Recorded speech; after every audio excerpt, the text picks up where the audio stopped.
Vanessa Cross didn't bother to lower her voice. She stood in the marble foyer of the Caldwell penthouse, the home that still legally belonged to another woman, and told Ethan's personal assistant, point blank, to clear Claire's things from the master closet by Friday. "She's not coming back," Vanessa said, smoothing her blazer with the calm of someone who had already redecorated the future in her head. "There's no reason to keep pretending otherwise." She was 7 months pregnant. Claire Bennett was 7 months pregnant, and Vanessa was already dividing up her closet. If this story already has your attention, hit the like button, drop a comment with the city you're watching from, and follow the channel all the way to the end. I want to see exactly how far this story travels. The morning it ended, Claire Bennett woke before dawn. She lay still for a moment the way she'd been doing for months, listening to the apartment breathe around her, the low mechanical hum of the climate control system, the distant mutter of Manhattan traffic 42 floors below. Ethan's side of the bed was empty. It was always empty by the time she opened her eyes. He left before 6 most mornings, sometimes before 5, always with a coffee he'd made himself because he'd never trusted anyone else to get it right. That was Ethan. Precise about the small things. Careless about everything that mattered. Claire sat up slowly, one hand pressing against the curve of her stomach. 7 months. The baby shifted when she moved, a slow rolling pressure under her ribs that she'd stopped finding strange weeks ago. She'd started talking to him at night when the apartment got too quiet, which was often.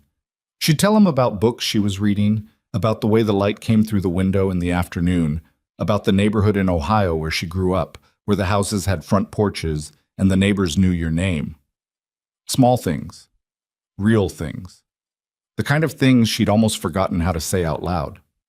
She got up and went to the window. The city spread out below her in the gray pre-dawn, all glass and steel and lights that never fully went dark. She used to love this view. When Ethan first brought her here 3 years ago, she'd stood at this exact window and felt like the world had cracked open and offered her something extraordinary. She'd been 28. She'd just passed the bar exam. She'd had plans, a public interest law firm, cases that meant something, a life with edges and texture. And then Ethan Caldwell happened, and the plans got folded up and put somewhere she couldn't find them anymore. It wasn't that he'd asked her to give things up. That would have been easier to resist. It was more that the life he lived was so total, so consuming, that her own ambitions had simply gotten crowded out. 1 year she was studying contract law and arguing with her study group at midnight. The next she was attending charity galas in a gown that cost more than her first car, smiling at people whose names she had to discreetly look up on her phone before conversations.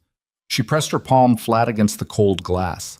Behind her on the kitchen counter was the notepad where she'd spent 3 nights writing and crossing out and rewriting a single paragraph. She'd finally gotten it down to 2 sentences. Clean, true. No accusations, no explanations that would only invite arguments she didn't have the energy for anymore. "I'm gone. Please don't look for me." She'd considered writing more. She'd considered trying to explain the slow suffocation of the last 2 years, the dinners eaten alone, the conversations that never got past logistics, the way Ethan looked through her at parties like she was part of the decor. She'd considered mentioning Vanessa, though she wasn't sure what she'd say. It wasn't only about Vanessa. If it had been only about Vanessa, maybe it would have been simpler to be angry. Anger at least gave you something to push against. But the truth was quieter and more complicated than that. The truth was that she disappeared inside this life so gradually that she hadn't noticed it happening until one evening, sitting across the dinner table from her husband while he read something on his phone, she'd realized she couldn't remember the last time he'd asked her a question that wasn't about scheduling. That was the night she started saving. Nothing dramatic, nothing that would set off alerts. Small transfers to a bank account she'd opened under her maiden name at a branch on the east side he never visited. She'd taken a part-time consulting job through a law school friend, reviewed contracts remotely, billed under her maiden name, kept her hours quiet. She'd been careful, methodical. When she'd been in law school, her professors had called her one of the most detail-oriented students they'd seen in years. Turns out that skill transferred. By month 4 of her pregnancy, she had enough. By month 6, she had a plan. She showered and dressed slowly, moving through the apartment in the half-dark. The nursery door was open. She didn't go in. She'd designed it herself. Pale yellow walls, a wooden crib she'd assembled with a YouTube tutorial, and a hex wrench while Ethan was at a conference in Dubai. But she hadn't been able to go in much lately. It felt too much like evidence of a future she wasn't going to have here. She moved through the kitchen, past the note on the counter, and picked up the single bag she'd packed the night before. Maternity clothes, her laptop, documents, the small wooden jewelry box her mother had given her that contained nothing valuable except a pair of pearl earrings and a photograph of herself at 22, laughing at something off camera, a version of herself she barely recognized now. She stood at the front door. Part of her had expected some last-minute surge of doubt. She'd braced for it, but standing there with her hand on the door handle, what she felt wasn't doubt. It was something closer to the feeling she'd had on her first day of law school, terrified and certain at the same time. A combination that turned out to be the best possible state to walk into something difficult. She opened the door and left. Ethan didn't find the note until 11:30 that morning. He'd come back to the apartment between meetings. His 11 o'clock had run short, and he'd wanted to change his shirt before lunch. He almost didn't notice the notepad. It was sitting where Claire usually left grocery lists, and he'd glanced at it the way he glanced at most things in the apartment, registering its existence without really taking it in. Then he read it. He stood in the kitchen for a long time. His first thought, embarrassingly, was logistical. There were events on their shared calendar. The Whitmore Foundation dinner was in 3 weeks. She was supposed to be there. He'd already confirmed 2 seats. His second thought was that she'd be back. She was pregnant, for God's sake. 7 months pregnant. Where was she going to go? He called her cell. It went to voicemail. He called it again. Voicemail. He sent a text. Claire, call me, and then stood by the window watching the street below as if he might spot her from 42 floors up. His phone buzzed. He grabbed it. It was Vanessa, confirming their afternoon site visit. He stared at her name on the screen for a moment, then put the phone face down on the counter. Quoted. The thing about Vanessa Cross was that she was very, very good at appearing to be exactly what any given situation needed. She'd met Ethan 18 months ago when her firm won the contract to redesign the lobby of his flagship building on Park Avenue. She was brilliant at her work. That part was genuine. She had an eye for space and light that most architects spent their whole careers trying to develop. But she was also brilliant at reading rooms and reading people, and she'd read Ethan Caldwell with the accuracy of someone who'd been studying his type her whole life. He was a man who needed to be admired. Not loved, admired. There was a difference, and most people missed it. Claire had probably missed it too, or maybe she'd understood it and grown tired of performing admiration on cue. Vanessa had no such fatigue. She found his ambition genuinely compelling, or at least she was very convincing about it, which amounted to the same thing in practice. By month 3 of the renovation project, they were having dinner alone. By month 5, those dinners were happening in hotel restaurants on the opposite side of the city from his building. He never said anything explicit about his marriage, and she never asked directly, and they both behaved as if this was a perfectly reasonable way for 2 adults to conduct themselves. When she found out Claire was pregnant, Vanessa had gone very still for about 40 seconds and then said, "Well, okay." And then they'd moved on to other things. She was pragmatic that way. Blossomed. Ethan spent 2 days assuming Claire would come back on her own. He told himself she needed space, that she was emotional, the pregnancy, the hormones, the stress of the last trimester. He gave himself reasons the way he gave himself most things, efficiently, without examining them too closely. On the 3rd day, he called his lawyer. Marcus Webb had been Ethan's attorney for 11 years and had handled enough of Ethan's personal situations to maintain an expression of near-total neutrality about almost anything. He listened to Ethan explain the situation, wife left, no contact, 7 months pregnant, and then he said, "Have you tried her family?" Ethan paused. "Her parents passed. She has a sister, in Pittsburgh." "Have you called the sister?" He hadn't. He called the sister, Dana Bennett, married now, Dana Kowalski, and the call lasted about 4 minutes, most of which consisted of Dana saying in varying ways that she didn't know where Claire was. She said it without hostility, which somehow made it worse. She didn't sound surprised. She didn't tell you anything? Ethan said. Ethan? Dana's voice was carefully even. Claire and I talk. We've always talked. But she's a grown woman, and if she wanted to be found, she wouldn't have left. She's pregnant. I know she's pregnant. She's been pregnant for 7 months, and you've been... Dana stopped. She's fine. That's all I can tell you. The call ended. Ethan sat in his office, the large corner office on the 34th floor with the custom desk and the view of Midtown that real estate writers described as commanding, and tried to figure out when exactly things had gotten to this point. He didn't come up with a satisfying answer. He hired a private investigator on day 5. Gordon Meal was ex-law enforcement, mid-50s, with the kind of face that had heard a lot of stories without being surprised by any of them. He took the case professionally. He told Ethan he'd need some basics: photos, known contacts, recent travel patterns, financial history.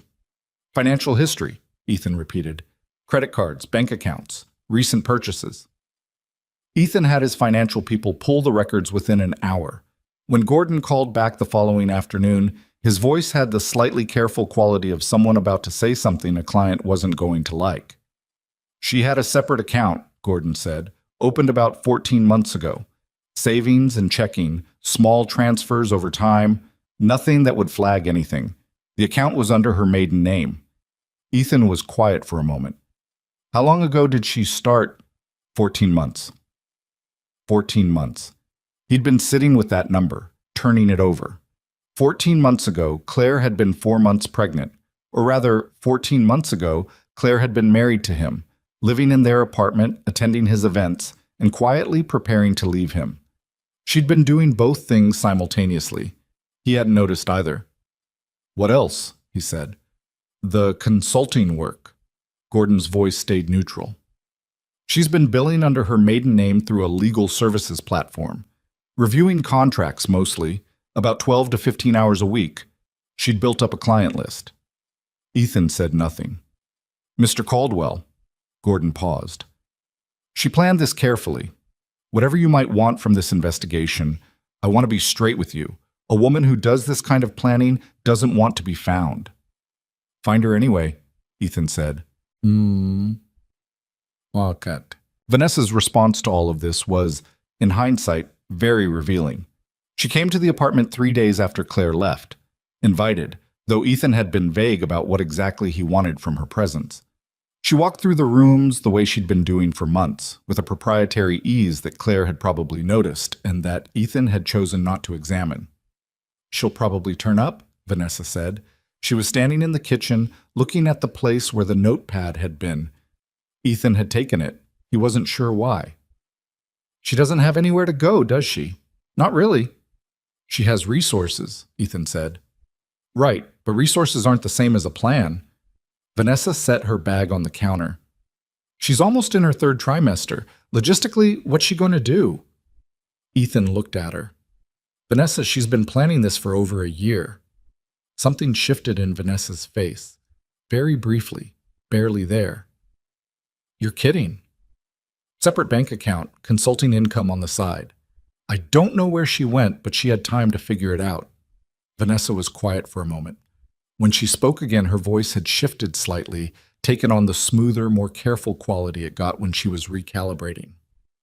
Look, she made her choice. She left a marriage. She left a very comfortable life. That's on her. She left because she was unhappy. People who are unhappy communicate. They say something. They don't just vanish and leave their husband holding the... She gestured at the apartment, the expanse of it, all that expensive silence. All of this.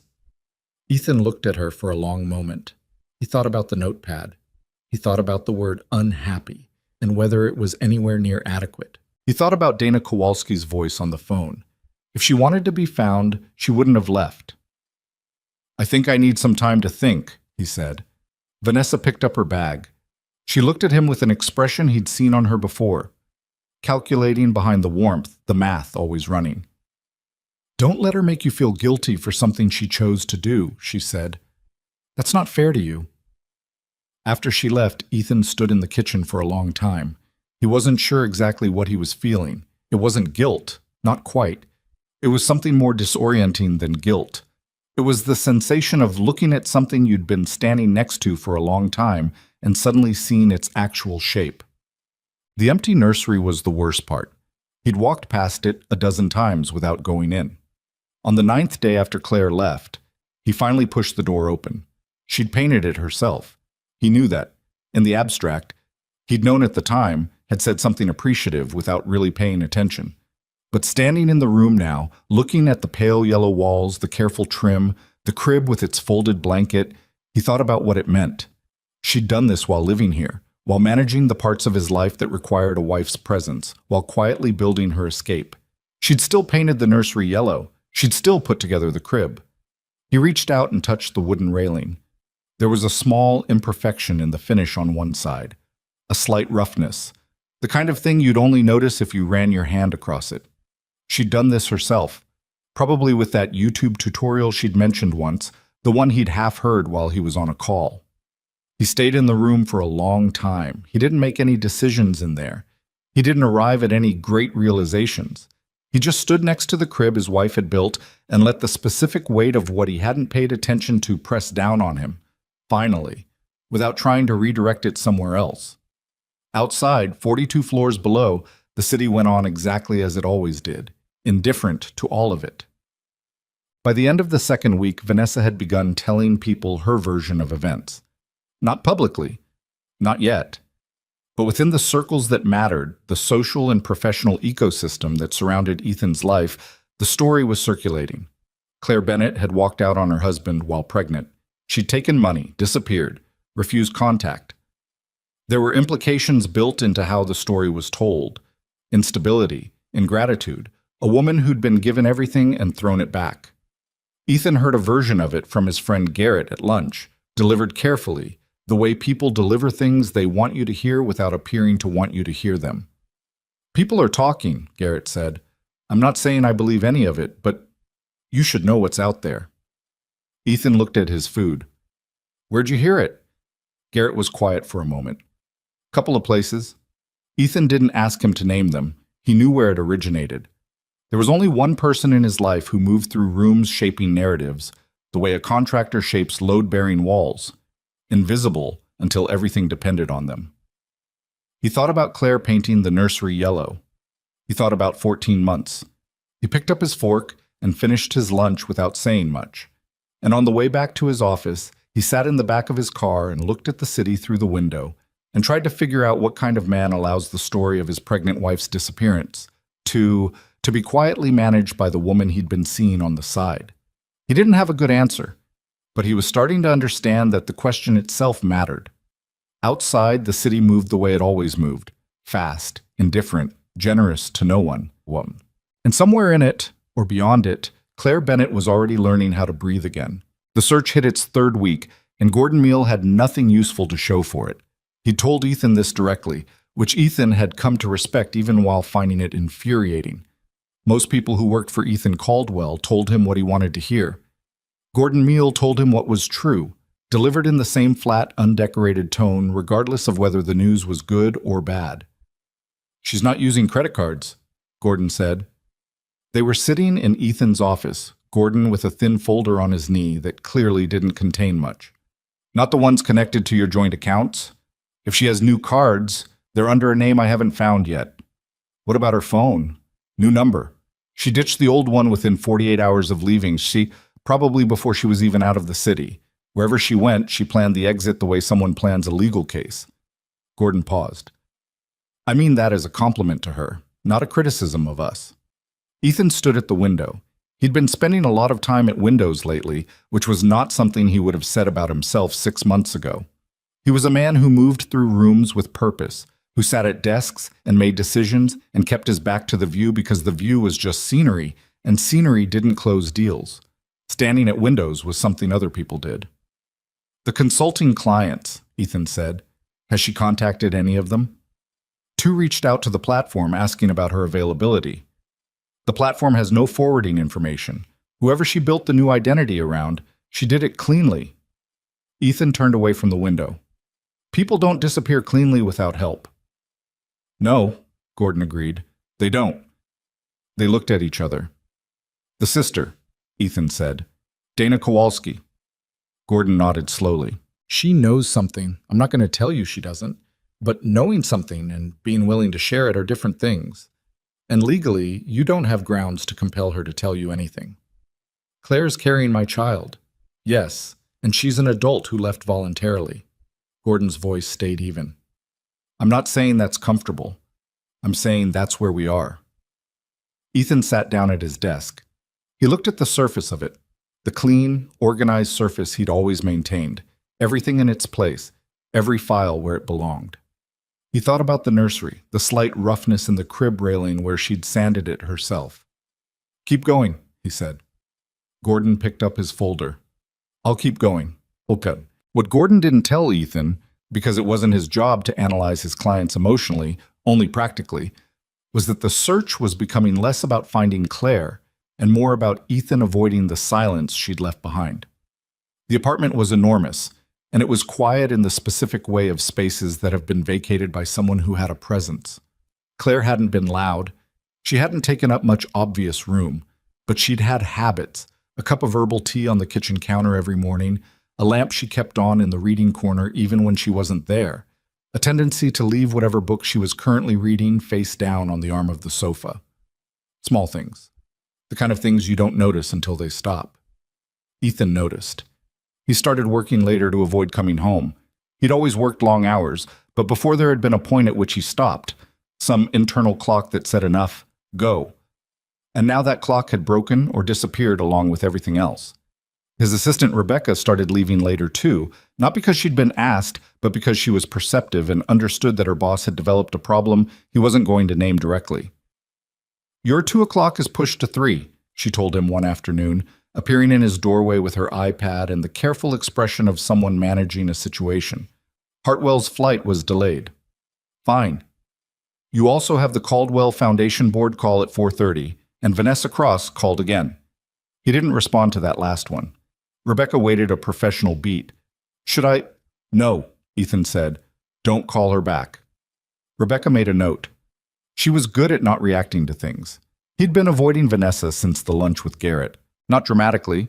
He hadn't called, hadn't explained himself, just stopped initiating contact and didn't return her calls when they came in.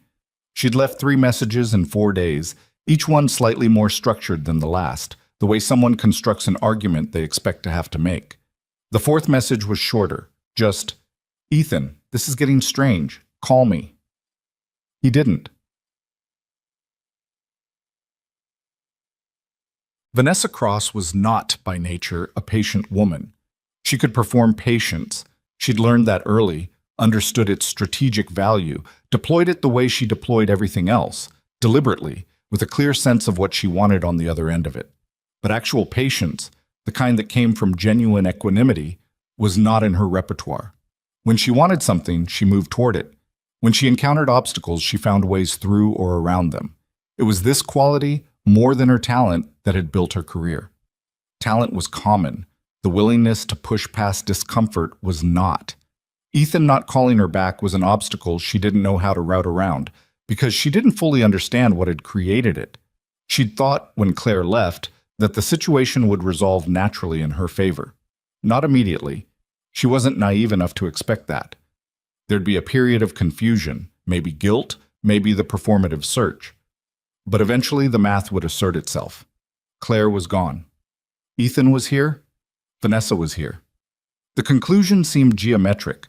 What she hadn't factored in was that Ethan's reaction to Claire's absence might not be relief or anger or any of the emotions she'd quietly prepared for. What she hadn't factored in was something closer to bewilderment. The look on his face when he'd told her about the 14 months, the separate account, the consulting work, had not been the look of a man whose problem had resolved. It was the look of a man who was discovering he'd been standing in a room whose walls he'd never examined.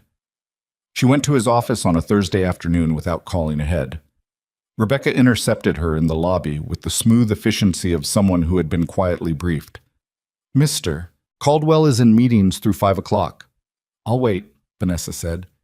He also has a dinner tonight. Rebecca's expression stayed professional and impenetrable. It might be better to schedule... Rebecca, Vanessa kept her voice pleasant. Please just let him know I'm here. Rebecca made a call. Came back 2 minutes later. He says he'll have 15 minutes at 4:15.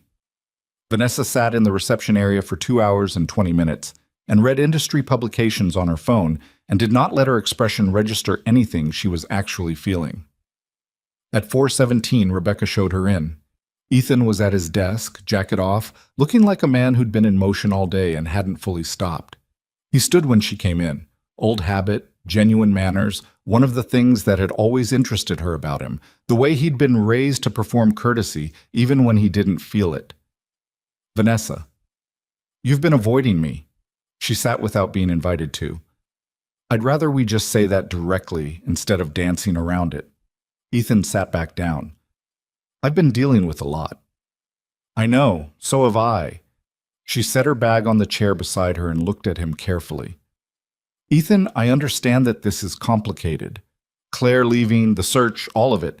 I'm not asking you to ignore that. I'm asking you not to shut me out while you're processing it. He looked at her. He had the expression he sometimes got, attentive and closed at the same time, watching rather than engaging. It was the face he wore in negotiations. The things you said to Rebecca, he said, about Claire's closet. Vanessa kept very still. What about them? She heard you. She told me. It was a practical... She was still living here, Vanessa.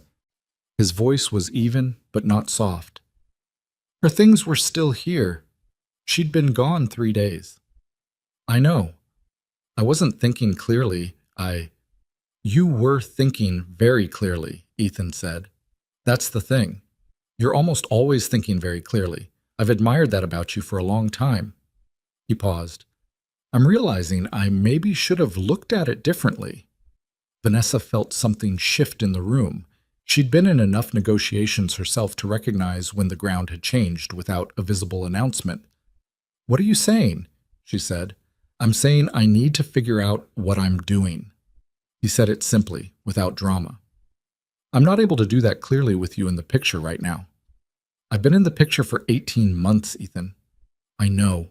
That's part of what I'm trying to think about. She looked at him for a long moment. She ran through the options the way she always ran through options, quickly, without sentiment, assessing what was available and what wasn't. She could push. She could appeal. She could recalibrate and come back at this from a different angle. She could be hurt, or appear to be, which sometimes moved things in useful directions. But looking at him now, at that particular closed, watchful expression, she understood something she hadn't wanted to understand. He wasn't shutting her out temporarily while he managed a complicated situation. He was looking at her the way you look at something you've made a decision about. She picked up her bag. You know what Claire did, she said. She left you while she was pregnant. She didn't talk to you, didn't try to work anything out, just left a note and disappeared. And you're sitting here thinking about what you've done. Her voice had an edge now that she hadn't entirely planned. That's not fair to you. Maybe not, Ethan said, but I keep coming back to why she felt like that was her only option. Vanessa stood up. I hope the answer's worth it, she said, and left. He sat in the office for a long time after she was gone, not moving, not looking at anything in particular. Rebecca knocked at 5 o'clock to let him know the car was ready. He told her he was going to walk. He walked 17 blocks before he got in a cab. The thing about Garrett's lunch warning was that it hadn't stopped. The story Vanessa had been quietly seeding through their social network had continued to spread, accumulating details the way rumors do, each retelling slightly more embellished, each version of Claire a little less sympathetic than the last. By the 4th week, Ethan was hearing versions in which Claire had taken significant money, amounts that weren't true, that bore no resemblance to the careful, modest savings Gordon had documented. He was hearing implications about her stability, about her judgment, about what kind of woman walks out on a marriage with a child on the way. He said nothing publicly. He wasn't sure what he would say, even if he wanted to. The truth was too complicated and too personal, and not flattering to him either. My wife left because I treated our marriage like a subsidiary of my business, and then found her replacement before informing the original was not a statement he was prepared to make in any social setting.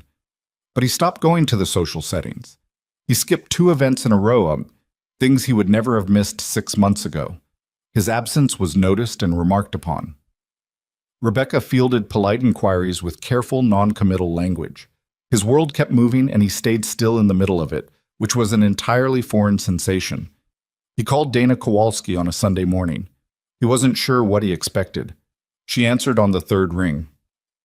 "Ethan." Her voice had the same careful evenness as before. "I'm not calling to push you," he said. I need to know she's okay, that the baby's okay." There was a pause. Then, "She's okay. And the baby?" "The baby is fine," he exhaled. He hadn't realized how tightly he'd been holding that specific fear until it released. "Donna." He stopped. Started again. "I know I don't have the right to ask you to bridge this. I know how things were." He ran out of adequate words, which happened to him more lately than it ever had before. "I just want her to know that I'm not going to interfere, that I'm not going to make this harder than it already is." Dana was quiet for a moment. "I'll tell her you called. That's all I'm asking." "Okay." A pause. "Ethan, for what it's worth, she doesn't hate you. She's not doing this to punish you." He could hear her choosing her next words. She just couldn't stay. He said goodbye and sat for a long time with the phone in his hand. She just couldn't stay. He turned the words over. They were the simplest possible summary, and they hit harder than any accusation would have. Gordon Meal's last substantive report came in week 5. He'd traced Claire as far as a bus ticket purchased under her maiden name, Greyhound, departing Port Authority, westbound. After that, the trail went dry. She'd either switched transit modes, or gotten help at the other end, or both. She'd been thorough in ways that continued to impress Gordon professionally and frustrate Ethan personally. "I can keep looking," Gordon said, "but I want to be honest with you about what we're doing." "What are we doing?" Gordon set down his coffee. "We're spending money to chase a woman who doesn't want to be found, who has legal standing to make her own choices, who has clearly thought through those choices more carefully than most people I've tracked in 20 years of doing this work." He met Ethan's eyes. "I'm not saying stop if you want to keep going. I'm saying make sure you know why you want to keep going." Ethan looked at his desk. "Is it to make sure she's safe?" Gordon said. "Or is it because you're not comfortable with not knowing where she is?" Ethan didn't answer immediately. He thought about Dana Kowalski's words. He thought about the nursery door, the crib railing, the 14 months of careful preparation he'd been too absorbed to notice happening 20 feet away from him. "Both," he finally said. "But I think maybe more the second one." Gordon nodded. "Then consider what stopping would say about who you're trying to be." Ethan looked at him. "Did you just give me advice that's going to result in you losing a client?" "I give everyone the same advice. Most of them don't take it." Gordon shrugged. "You seem like someone who might." Ethan stopped the search that afternoon. He sat in the empty apartment that night and let the quiet settle around him without reaching for something to fill it. It was uncomfortable in the specific way of things that are good for you. He ordered food he didn't particularly want, ate it standing at the kitchen counter, and looked at the place where the notepad used to sit. He thought about what it meant that she'd planned for 14 months and he hadn't known. He thought about what that said. Not about her, but about how completely he'd failed to be present in his own life, in his own home, in his own marriage. He'd been so focused on building things, the empire, the portfolio, the reputation, the image, that he hadn't noticed the actual human being living beside him becoming a stranger to herself. Vanessa had been convenient. He could admit that now, in the quiet, without flinching too badly. She'd been there, and she'd reflected back to him the version of himself he most wanted to see. Capable, admired, dominant. She'd asked nothing of him that wasn't also flattering. Claire had stopped being able to do that because Claire had stopped being able to perform things she didn't feel. He should have paid attention to that. When someone you're supposed to love stops performing, they're usually trying to tell you something. He'd read it as withdrawal, as mood, as something to be managed until it improved. He hadn't read it as the thing it actually was, a person going quiet because they'd used up every other option. He rinsed his plate, put it in the rack, turned off the kitchen light. In the nursery, the crib sat in the pale yellow room, The blanket still folded at the foot of it, waiting for an occupant who was going to be born somewhere Ethan Caldwell didn't know. Under circumstances he had no claim over, into the arms of a woman who had loved him enough to leave him rather than raise their child inside what they'd become. He pulled the nursery door halfway closed. He went to bed, and for the first time in 5 weeks, he didn't lie awake planning his next move. There was no next move. There was only the understanding that some consequences didn't have workarounds, and some losses were correctly assigned, and the only direction worth anything now was not back toward what he'd had, but forward into whatever kind of man he was still capable of becoming. He wasn't there yet. He knew that. But he'd at least stopped moving in the wrong direction, which was, for now, the most honest thing he could say about himself. The decision to stop the search turned out to be easier to make than to live with. Ethan had expected some kind of relief, the relief of a man who has put down something heavy. What he got instead was the full, unmediated weight of everything he'd been too busy searching to feel. The search had been useful that way. He understood now. It had given him motion when motion was the only thing keeping him from having to sit still with himself. Without it, he had nothing to do but work. And work, which had always been the most reliable thing in his life, had developed a strange hollow quality he didn't know how to fix. He noticed it first in small ways.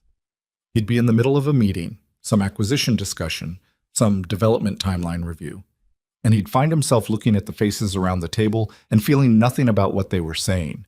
Not disagreement, not engagement, not impatience, just a kind of flattened blankness, as if someone had turned down the volume on everything that used to matter, and he was only just noticing that the dial existed. He made decisions anyway. He signed things, approved things, declined things. He did it correctly, from what he could tell. His team continued to function, the quarterly numbers continued to look the way they were supposed to look, but he was doing it from somewhere slightly removed from himself, operating on competence and habit, while the part of him that had once felt something about all of it sat very quiet in the back of his own head. Rebecca noticed. She said nothing, which was what made it obvious that she'd noticed. Rebecca managed him the way experienced assistants manage complicated bosses, by adjusting, not commenting. The adjustments were small and telling. She started putting 10-minute gaps between meetings that had previously been scheduled back-to-back. She stopped asking whether he wanted to attend optional events and simply declined them on his behalf. She left a bottle of water on his desk every morning that he usually didn't drink, and a wrapped sandwich at noon that he sometimes did.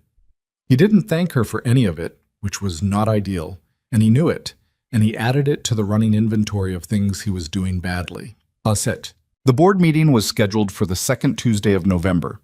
Caldwell Properties held quarterly presentations for its senior board, 12 people, all of whom had been associated with the company long enough to have their own history with Ethan, their own understanding of how he operated.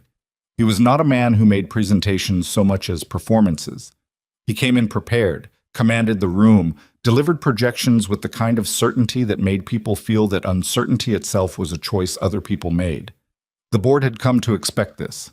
They were not prepared for what happened instead. Ethan walked into the conference room at 9:15 carrying a folder he hadn't fully read the night before. He'd meant to.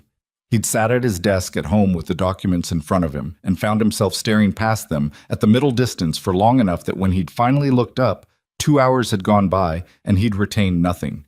He told himself it was fine. He knew the material. He'd been doing this for 15 years. His knowledge of the company's position, its risks, its opportunities was structural, built into him the way the floor plan of a building is built into its architect. He didn't need the documents. He'd be fine. He was not fine. He started the presentation the way he always started: overview, market positioning, the quarter's highlights. He moved through the first 10 minutes on autopilot, and then Arthur Crane, who was 71 years old and had been on the board since Ethan's father's time, asked a question about the Riverside development timeline, and Ethan opened his mouth to answer, and the answer wasn't there. Not delayed, not misremembered, just absent. A clean gap where specific knowledge was supposed to be. He looked at the folder, found the right page, read the number, continued. 12 minutes later, it happened again. A question from Linda Park about the insurance provisions on the Harbor Point acquisition, and Ethan reached for the answer and his mind produced instead, with remarkable clarity, the image of a pale yellow room and a wooden crib and a slightly rough patch on the railing where the sandpaper had caught. He stopped talking mid-sentence. The room was very quiet. "Ethan?" That was James Whitfield, on his left, who'd been a friend as well as a board member for 9 years. Ethan put both hands flat on the table. He looked at them. He was aware, with the odd detached clarity of someone watching themselves from across the room, that something was happening that he did not have a protocol for. All his life he'd had protocols. For conflict, for negotiation, for loss, for failure. He'd built systems around every contingency he could name. He had not built a system for sitting in a boardroom unable to remember insurance provisions because his brain had quietly redirected itself to a nursery he visited alone. "I need a minute," he said. He stood up and walked out of the room. He went to the men's room at the end of the hall, ran cold water over his hands, and looked at himself in the mirror above the sink. He looked exactly like himself. Same face, same suit, same neutral expression he'd been trained since adolescence to maintain in professional settings. But something behind the expression was wrong in a way that the mirror couldn't capture and that he couldn't fully explain. He stood there for a while. He was not a man who cried, had not cried since his father's funeral 11 years ago. And he did not cry now. What happened was quieter than that, and somehow worse. A sort of internal collapse, structural rather than emotional, the feeling of something load-bearing giving way. He thought about the board waiting in the conference room. 12 people.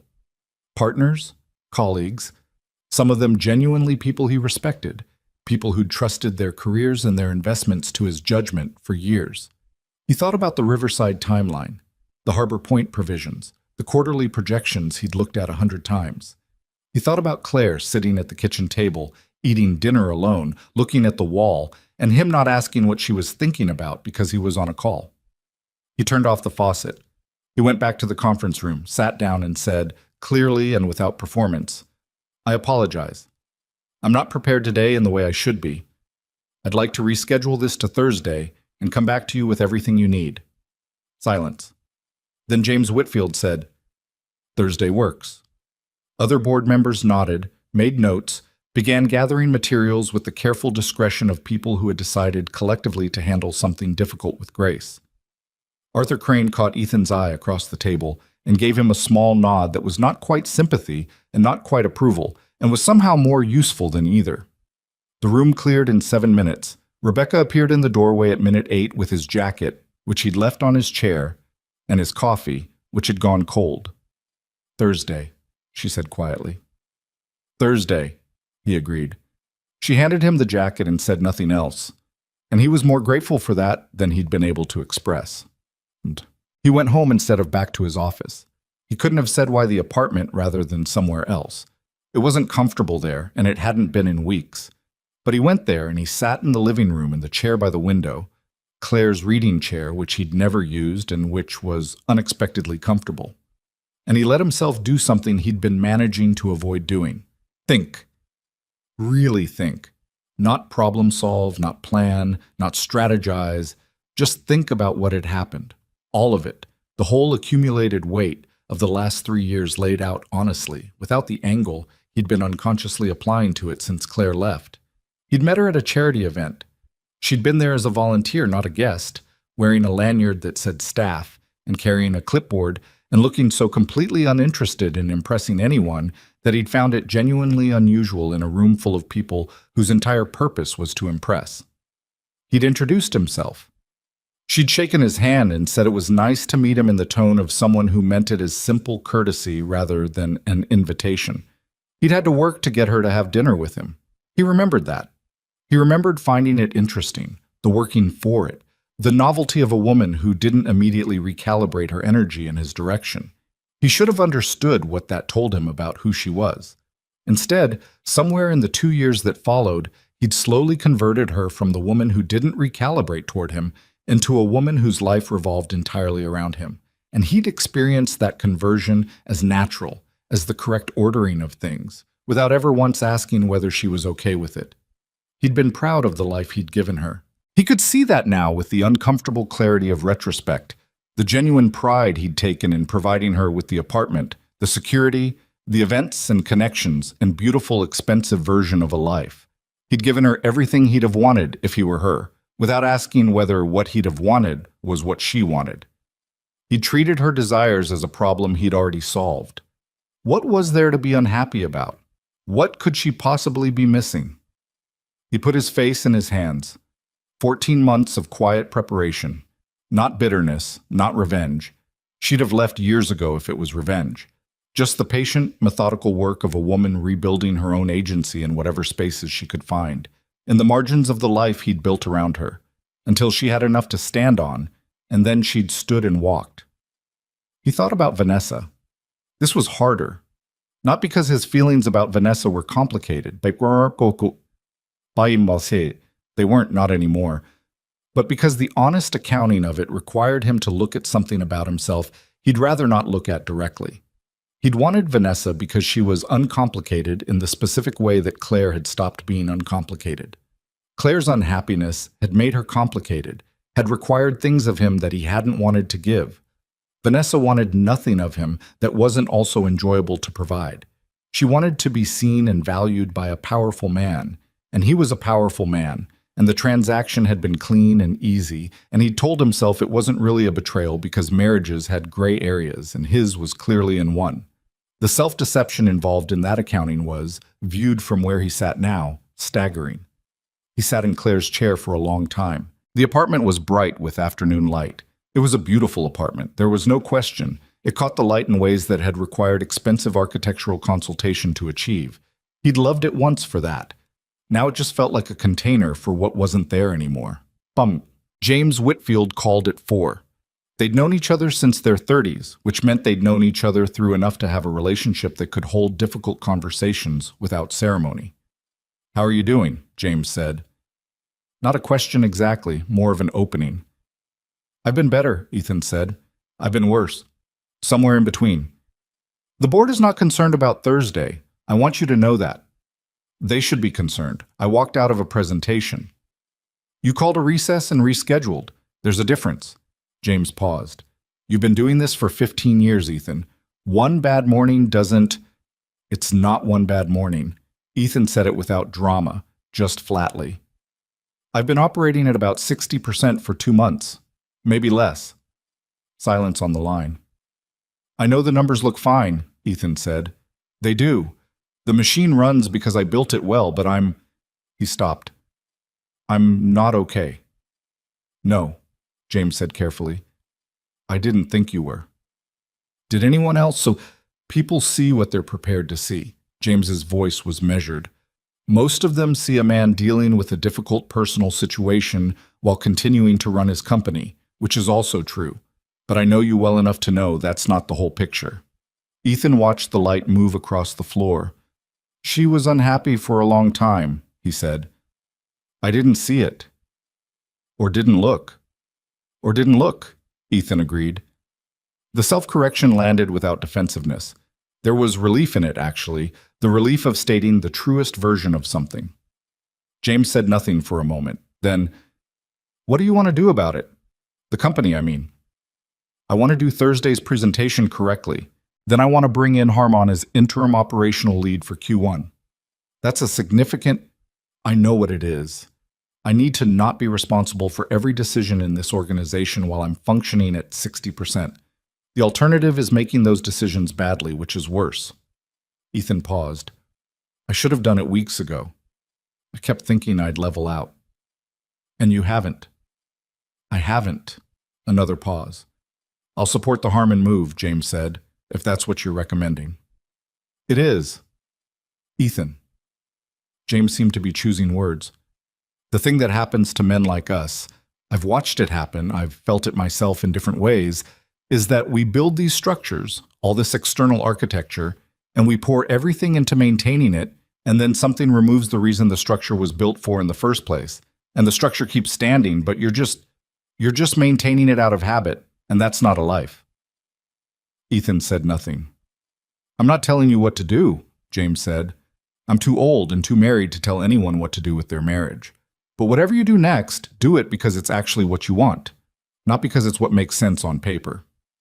"When did you get philosophical?" Ethan said. 64 years old will do that." A quiet laugh. "Thursday, I'll be there." The call ended. Ethan sat with the phone in his hand, looking at the floor. Cheers. Vanessa made one more attempt. It came in the form of a letter delivered through her assistant to his office, which had a formality to it that would have seemed out of character 6 months ago. He supposed they were past character now and into something else. He read it. It was well written. Vanessa was always well written.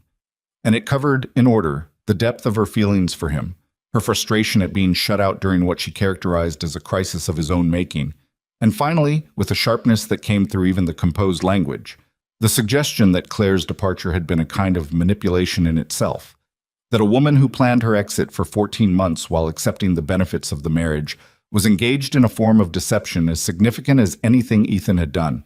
He read that paragraph twice. Then he set the letter down and thought about it with as much fairness as he could manage. Because Vanessa was not stupid and he'd learned not to dismiss things she said entirely, even when they were self-serving. There was a version of the argument that had some surface logic to it. Claire had known what she was building toward. She'd stayed while she prepared. That could be framed as its own deception. But the framing required ignoring what she'd been staying in, and why staying had been easier than leaving before she had the means to leave safely. The framing required treating her patience as calculation rather than as the behavior of someone without good options who was building options quietly before the door could close. He'd taken her options away so gradually that he probably hadn't noticed himself doing it, and then she'd gotten them back on her own, the slow and difficult way, and she'd left when she could. He folded the letter and put it in the desk drawer. He wrote a short reply through his own lawyer, professional, clear, and final. The business relationship between Caldwell Properties and Cross Architecture was being dissolved as of the end of the current contract period. The personal relationship had already ended, and he wished her well in the genuine and limited way that was all he had left to offer. He sent it. He told himself he'd feel something, closure or loss, or the particular sadness of ending something that had mattered. What he actually felt was tired. Tired in a deep, bone-level way that had been accumulating for months, and that he suspected was not going to be resolved by sleep, but by something slower and more effortful than that. He went to the window. The city below was full of its usual motion, cabs, pedestrians, the river of people moving through the streets with the direction and purpose of people who knew where they were going. He'd always loved that about New York. The forward motion of it, the relentlessness. It had matched something in him. It matched him less now. He thought about what James had said. The structure keeps standing, but you're just maintaining it out of habit, and that's not a life. He thought about his father, who'd built the first version of this company from a single property in Queens and who died at 67 still in his office, still making calls, still unable to tell the difference between his work and himself because he'd spent 40 years making them the same thing. Ethan had watched that and told himself he'd be different.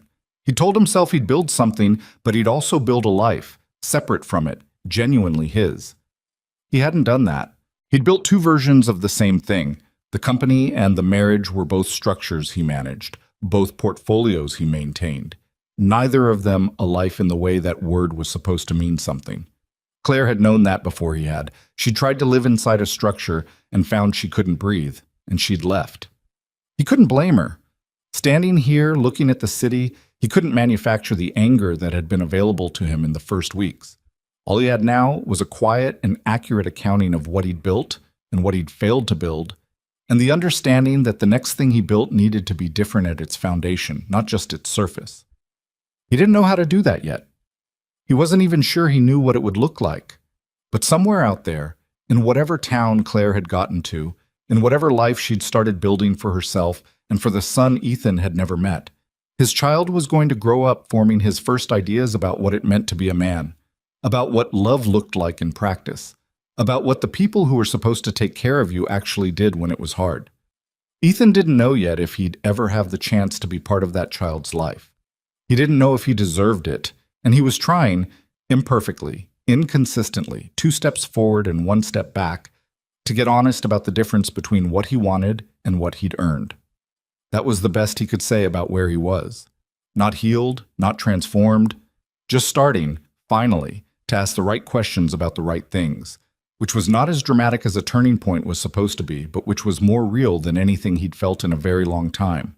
The Oregon coast in December was nothing like Manhattan. Claire had known this intellectually before she arrived, had researched it the way she'd researched everything, carefully, practically, with the part of her brain that law school had trained to anticipate conditions before walking into them.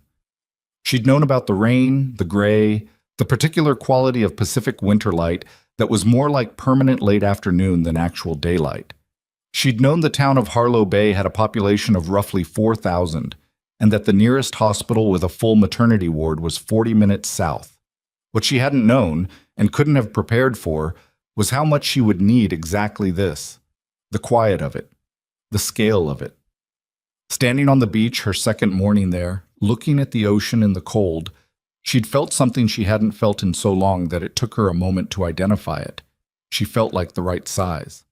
Not small, not overlooked, just proportionate to her surroundings.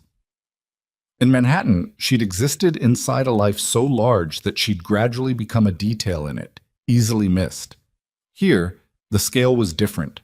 The ocean was vast and indifferent in a way that had nothing to do with her specifically, and paradoxically, that impersonal vastness gave her room to take up actual space.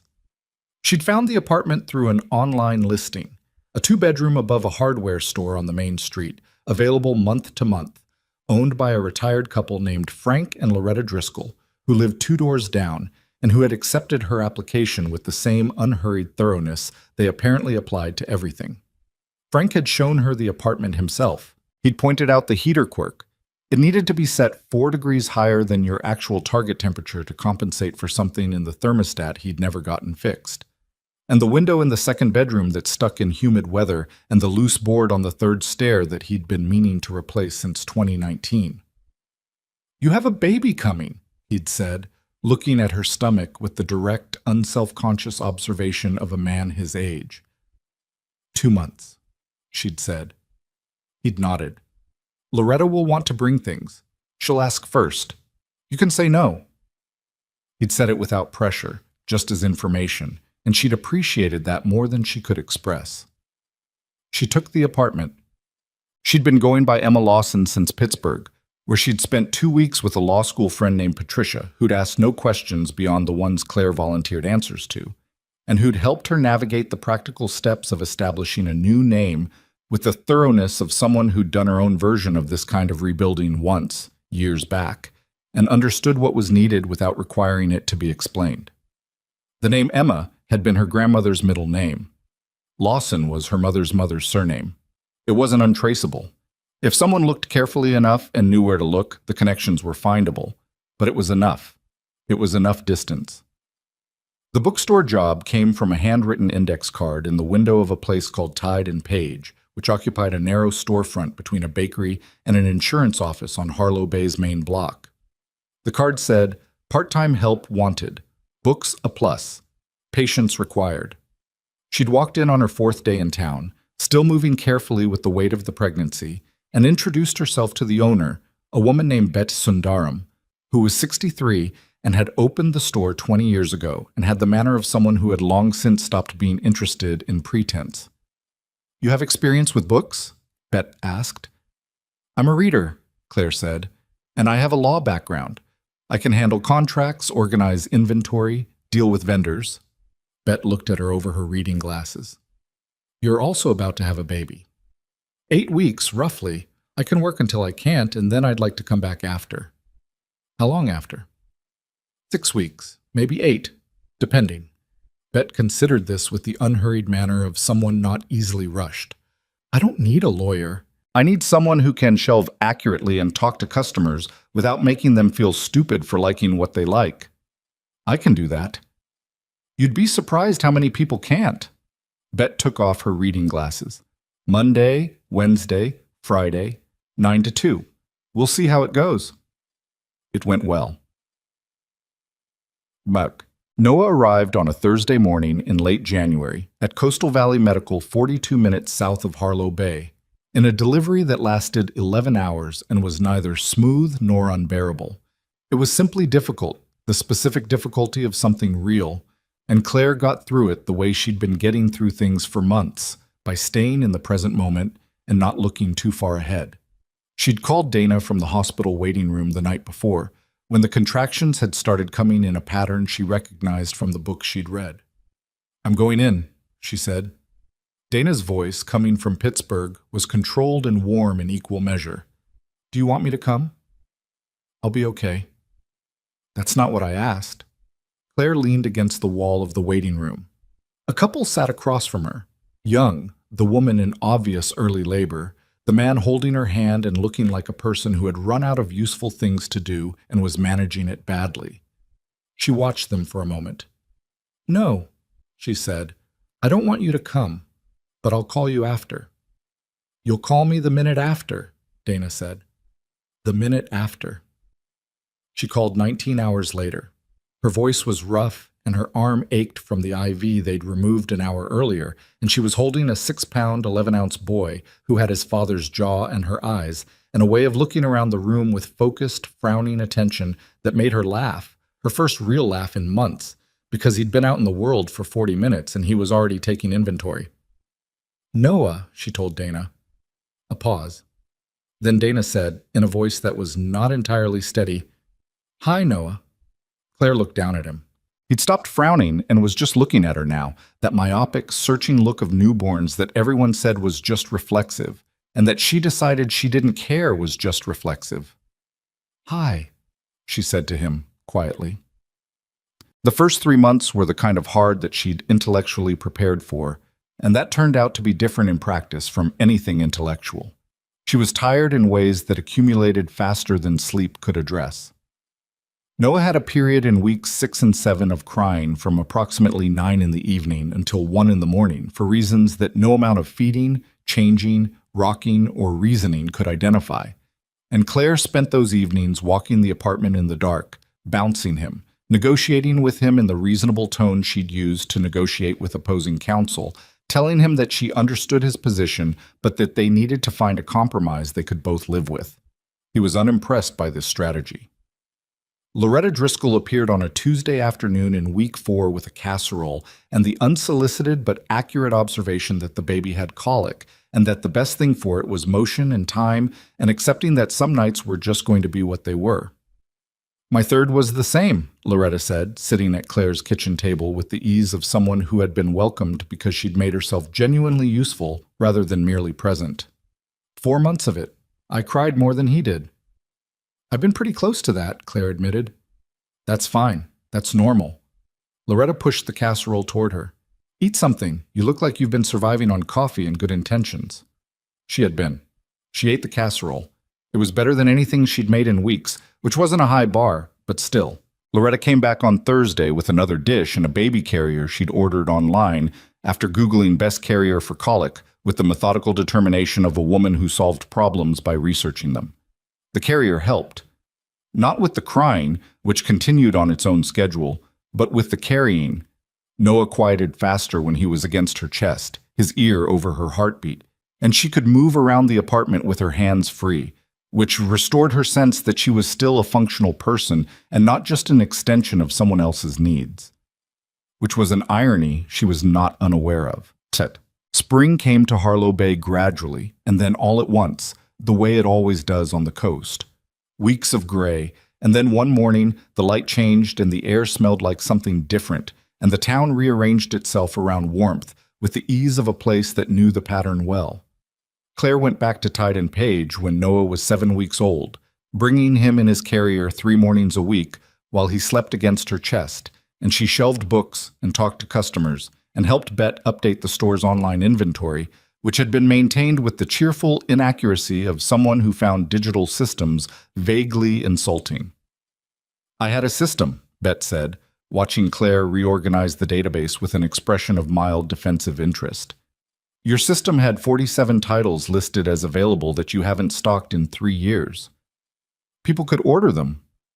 You could also tell them that directly, instead of having them drive here and be disappointed." Claire looked at her. "Can I fix it?" "I suppose you're going to anyway." She fixed it. The customers who came to Tide and Page were, on the whole, a specific kind of person. The kind who still came to bookstores despite having phones in their pockets, which meant they wanted something the phone didn't give them. Mostly, they wanted to talk. Claire was good at talking about books in the way that only people who read to live rather than to appear are good at it, without performance, without the affected enthusiasm of someone selling something. She gave genuine recommendations and she didn't oversell things, and when she didn't know something, she said so directly, which Betty told her was rarer than it had any right to be. Most people bluff, Bet said. I was a lawyer. Bluffing in court has actual consequences. So does bluffing in a bookstore, in my opinion, but I seem to be in the minority on that. She liked Bet, genuinely liked her, the way you like people who are entirely themselves without making a project of it.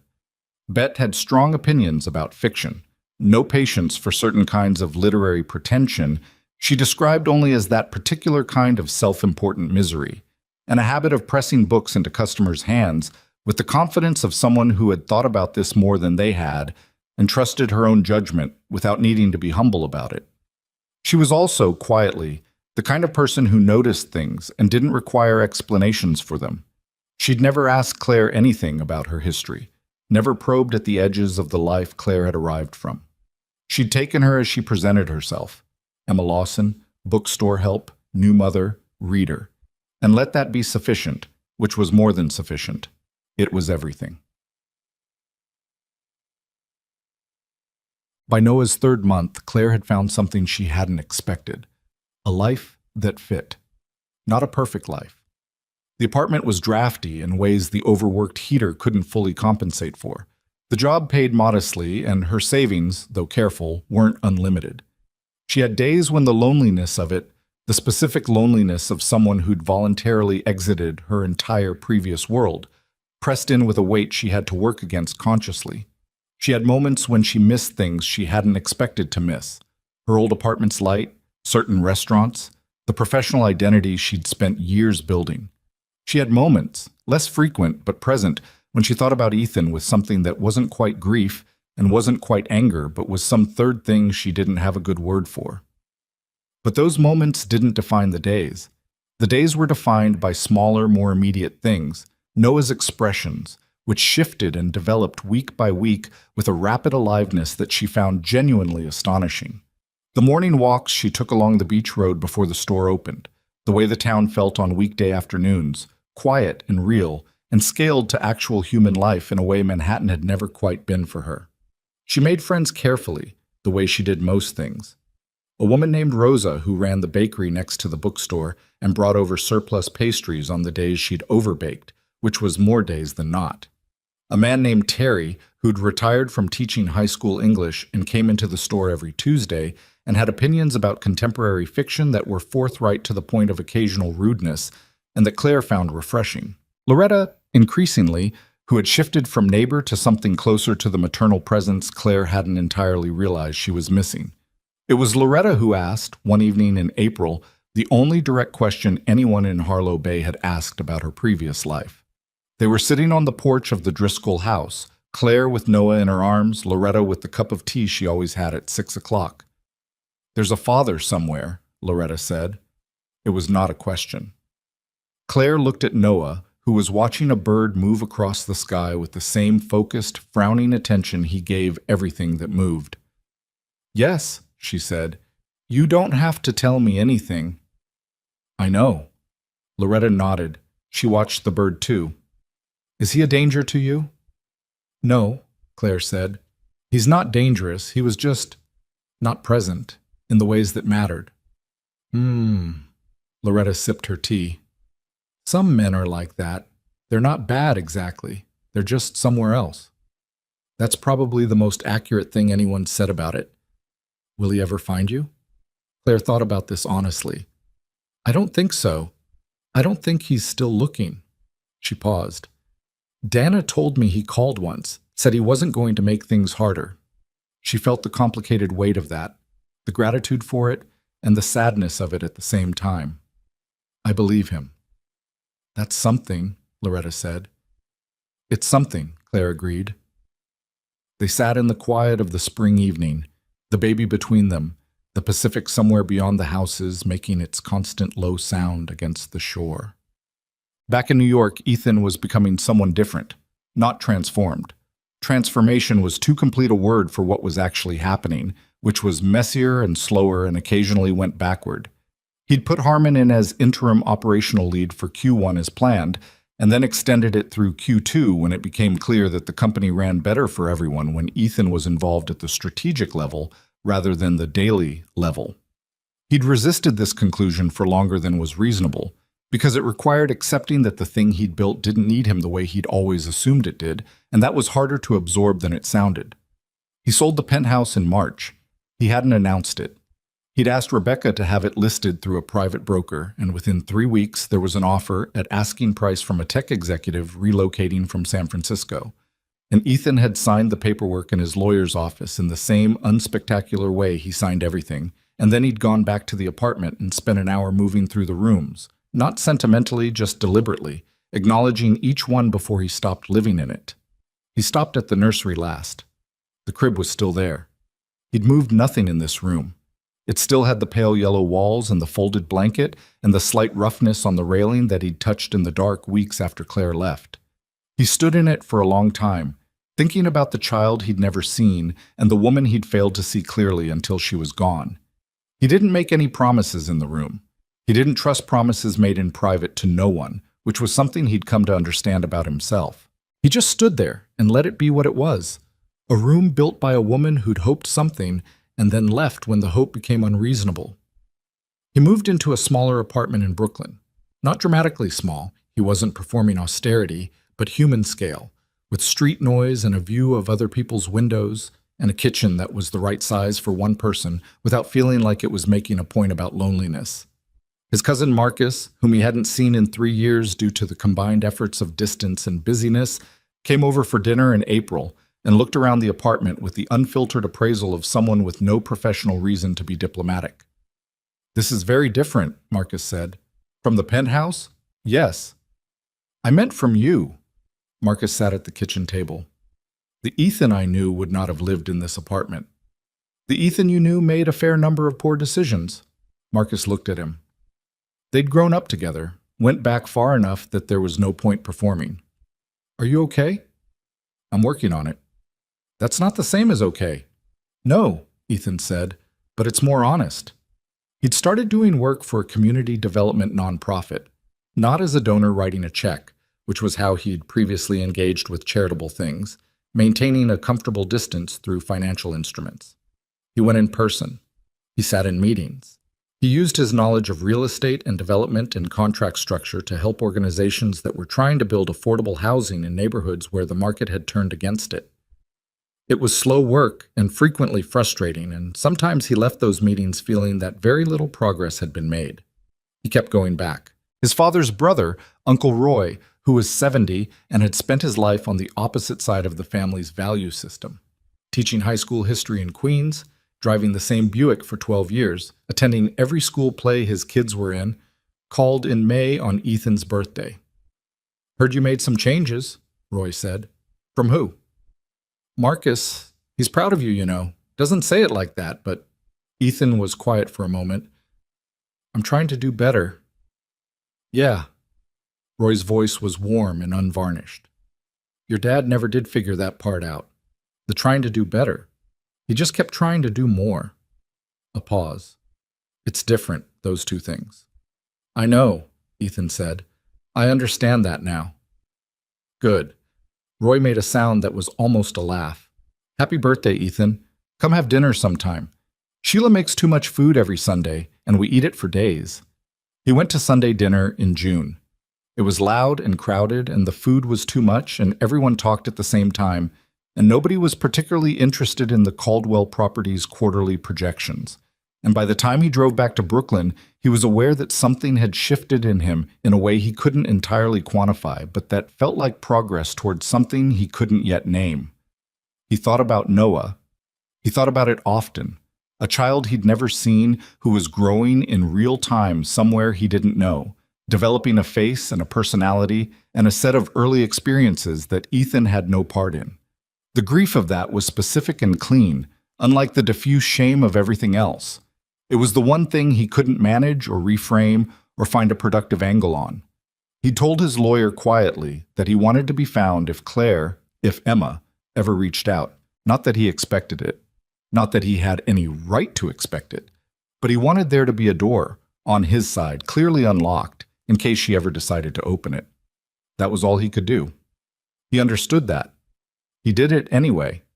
And in Harlow Bay, 1,200 miles west, Noah turned 4 months old on a Tuesday and celebrated by figuring out how to grab his own foot and examining it with the serious, concentrated interest of a scientist encountering a new specimen, while his mother sat on the floor next to him and laughed at him with the unselfconscious, uncurated fullness of a woman who had room enough, finally, to actually feel what she was feeling. Neither of them knew what was coming. They were just there, in that apartment, in that town, in that life. Imperfect and specific and entirely real. Which was, for now, enough. 3 years is long enough to become someone new.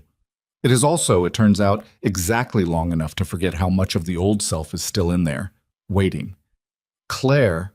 Emma, she corrected herself still, though the correction came slower these days, a habit loosening at the edges, had stopped marking the anniversary of her departure somewhere around the 2nd year. Not because she'd forgotten it, but because tracking it had started to feel like measuring a scar, and scars were only interesting when they were still healing. Hers had healed. Not invisibly. There was texture there, history, the particular density of a wound that had closed on its own terms, but healed. Noah was 3 years and 2 months old in October, which meant he was at the stage of development that Loretta described, with great affection and mild warning, as the age of strong opinions poorly expressed. He had views about which cup his water went in. He had views about the order in which his shoes were put on. He had, most emphatically, views about the book that got read at bedtime. And those views changed without notice and were defended with the absolute conviction of someone who had never once been wrong about anything. He was, Claire thought often, exhausting and extraordinary in equal measure, and she could not imagine, anymore, the version of her life that didn't have him in the center of it. She'd built something in Harlow Bay that she hadn't had a word for until Rosa, one afternoon over coffee in the bakery, had supplied it without intending to. "You belong here now," Rosa had said simply, in the middle of a conversation about something else entirely. And then she'd moved on to the next subject because Rosa didn't labor her observations, and Claire had sat with those 3 words for the rest of the day, turning them over. She belonged somewhere.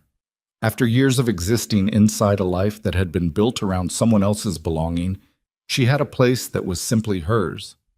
The apartment with the drafty window and the overcompensating heater, the store with Bet and the careful inventory, and the customers who'd started asking for her by name, the beach road in the early morning, Loretta's porch in the evening. It wasn't large, it wasn't glamorous. It was real in a way the penthouse never had been, and real, she'd come to understand, was the only thing worth building toward. The conference came to Harlow Bay in the 2nd week of October. It was a regional development and land use summit, the kind of mid-sized professional event that a coastal town hosted once every few years, bringing in outside money for local hotels and restaurants for a long weekend. Claire was aware of it peripherally. Bet had noted, with mild commercial satisfaction, that the store traffic always went up during conference weekends because certain kinds of people, when they found themselves in a small town with unscheduled evening hours, looked for bookstores. She wasn't thinking about it on Thursday morning when she opened Tide and Page at 9, unlocked the door, turned the sign, and started the coffee maker in the back room.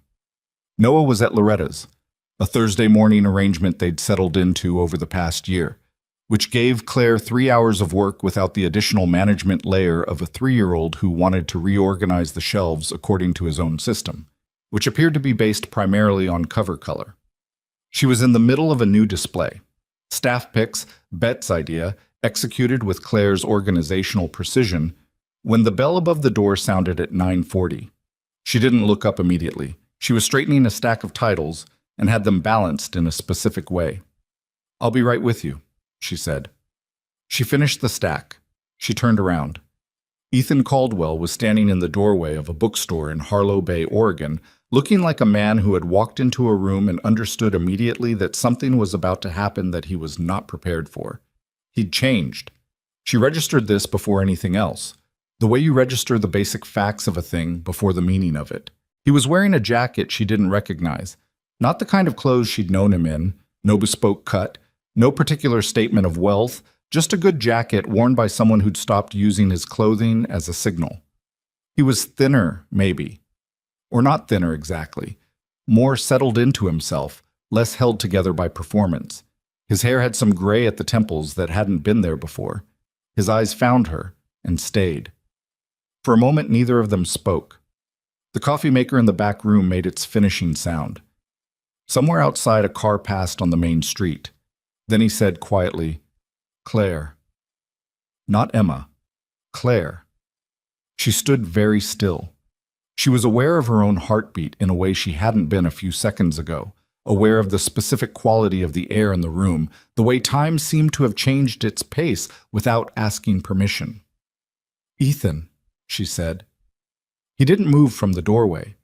He seemed to understand without being told that moving further into the room was a decision that required her permission and that he didn't have it yet. "I didn't know you were here," he said. "I want you to know that first. This is not—" He stopped. "I'm not here because I found you. I'm here for a conference. I didn't know." She looked at him. She'd had over 3 years an occasional private exercise of imagining this moment, not dwelling on it, not planning for it, just the idle preparation of someone who understood that the world was not infinitely large and that coincidence was not impossible. She'd imagined different versions. In some of them she'd been composed and clear. In others she'd asked him to leave immediately. Standing here now, looking at his face, she found she was neither of those versions. She was just herself, steady, uncertain, not ready for this, and also, unexpectedly, not destroyed by it. "Okay," she said. He exhaled slightly. Is it all right if I come in, or I can go? I'll go if you want me to go." She looked at him for another moment. Then she stepped back from the display and gestured, briefly, at the store around her. "Come in," she said. He didn't try to fill the silence immediately, which surprised her. The Ethan she'd known had filled silences with momentum, with the next point, the next decision, the forward motion that had been his default mode for as long as she'd known him. This man stood in the bookstore and let the quiet sit between them for a moment before he said anything. "How long have you been here?" he said. 3 years, just over." He nodded. He looked at the shelves, the display she'd been building, the careful arrangement of the store. "You work here?" "I do." "It suits you," he said. And then immediately, "I don't mean that in any—" "I know what you mean," she said. "You're right. It does." He looked at her with an expression she didn't have a category for, something complicated, layered, containing things he wasn't going to try to compress into easy language. "You look well," he said. "You look different," she said. "Different how?" She considered this honestly. Less defended. Something crossed his face. "That's accurate," he said quietly. The bell above the door sounded and a woman came in looking for a travel guide, and Claire helped her find it and rang her up with the automatic ease of someone who'd done it 1,000 times, and the woman left, and the store was quiet again. Ethan had moved to the shelves and was looking at the spines of books without reading them, the way people look at things when they need something to do with their eyes. "Noah," he said. He said it carefully, like a word he'd carried a long time. Claire felt the name in her chest. She'd known it would come up. She'd known, from the moment she recognized him, that this conversation was going to have to go here eventually. She'd just hoped for a few more minutes. "He's 3, she said. Ethan turned from the shelf. He didn't say anything. "He's healthy, She stopped. "How did you describe your child to the person who should have known him all along? How did you put 3 years into a sentence that was also accurate and also fair to all the things it couldn't contain?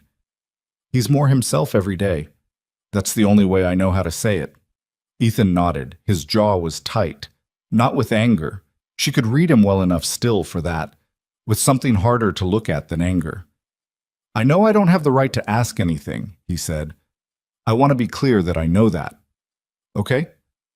I'm not here to make a claim on anything. I'm not going to make this hard for you. I've tried very hard not to make this hard for you." He paused. "I stopped the search. I know you probably know that." Dana told me. I hoped she had. He looked at the floor for a moment. I want to apologize to you.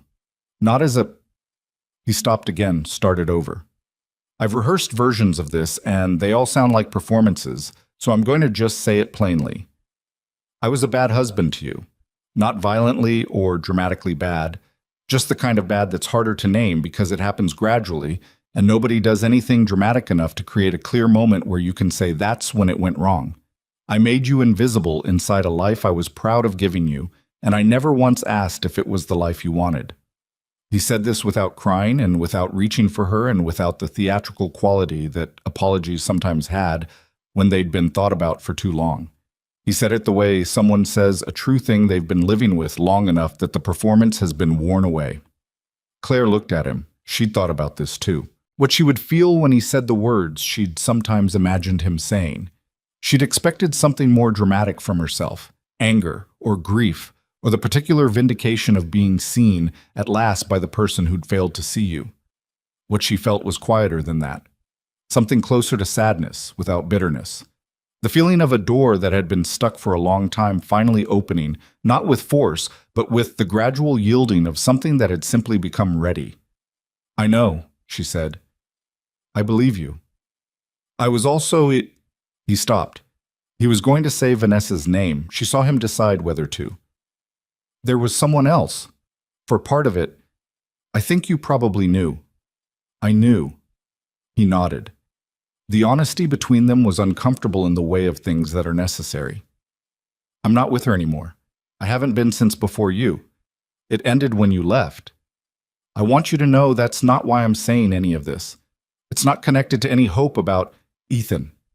She said his name gently. I know. He stopped. I forgave you, she said. Not immediately, not easily, but I did because I couldn't move forward carrying it, and I needed to move forward. She looked at him steadily. That's not about you. That was for me.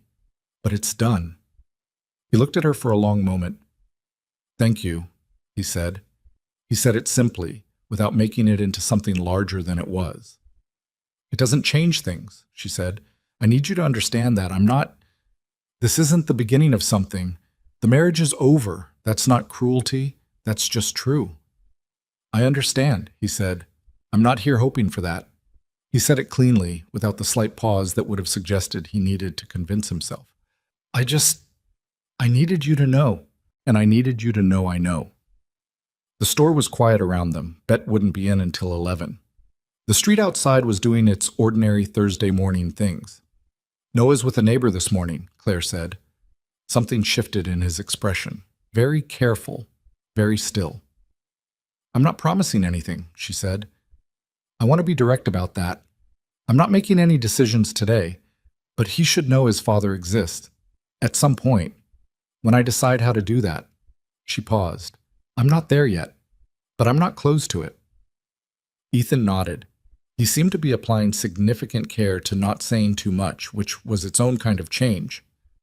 Whatever you decide, he said. However you decide. I'll follow your lead. That's the right answer, she said. I've had 3 years to figure out what the right answer was, he said. I've also been wrong about enough things that I'm not confident I've got it all figured out. But that part I'm sure about. She almost smiled. Almost. You sound different. I am different. Not completely. I still have to work at things I should probably do more naturally. He looked at her with the directness that had always been one of his genuine qualities, before the armor around it had made it into something more like power than connection. But I'm trying. Actually trying, not the version of trying that's really just waiting to succeed at something. He left an hour later. They'd talked, not about the marriage, not about Vanessa, not about the years of accumulation that had brought them here. They'd talked about small things, about the town, which he'd said was beautiful in a way he hadn't expected, about the bookstore, which she told him the history of, about Noah's shoe opinions, which she mentioned because it was the most immediately true thing about her life, and because his reaction to it told her something. He'd laughed. Not a performed laugh, a real one, brief and caught off guard. He sounds like you, he said. He also sounds like you, she said, because it was true and because honesty was the only currency she had left to offer and the only one she trusted. He'd written his number on a page from the notepad next to the register. He'd pushed it across the counter and not said anything about it, just left it there. "The conference ends Sunday," he said at the door. "I'm staying at the Harlow Inn." "Okay," she said. He looked at her one more time. She knew what he was looking for. Not reconciliation, not restoration, just some small confirmation that the thing between them had not curdled into pure damage, that something human survived all of it. She gave him that. Not with words, just by meeting his eyes and not looking away. He nodded, and he left. She stood in the store after the door closed and listened to the quiet for a moment. Then she picked up the piece of paper with his number and put it in her jacket pocket and went back to the staff picks display and finished what she'd started. At 11:15, Bet came in with her coat and her reading glasses and the expression she wore when she'd already had 2 coffees and formed opinions about the day. She looked at Claire. "You look like something happened," Bet said. "Something happened," Claire agreed. Bet hung up her coat. "Do you want to talk about it?" "Not yet." "Okay." Bet picked up the order clipboard. "The new Clearwater shipment came in, 16 boxes. I'll start on them. Emma." Bet used the name the way people used it in Harlow Bay, naturally, without weight. "You all right?" Claire thought about the question. She thought about Ethan's face in the doorway and Noah examining his own foot, and the pale yellow nursery that had belonged to a life she'd left, and the drafty apartment above the hardware store that belonged to the life she'd built, and the piece of paper in her pocket, and the specific feeling of a door that had been closed for 3 years, opening just enough to let in air. "Yeah," she said. "I think I am." Bet nodded once and went to the back. Bon. She picked Noah up from Loretta's at noon. He came to the door at a run, which was the only speed he operated at these days, and hit her at knee height and announced that he had eaten 2 crackers and that Loretta's cat had looked at him in a suspicious manner and that he wanted to go to the beach. "We can go to the beach," she said. "Now?" "After lunch." He accepted these terms with the pragmatism of someone who'd learned that negotiating on timing was more productive than negotiating on outcomes. On the beach that afternoon, she watched him run at the water and retreat from it, screaming with delight when a wave came closer than expected, which was every time, because he never adjusted his expectation of where the water would stop.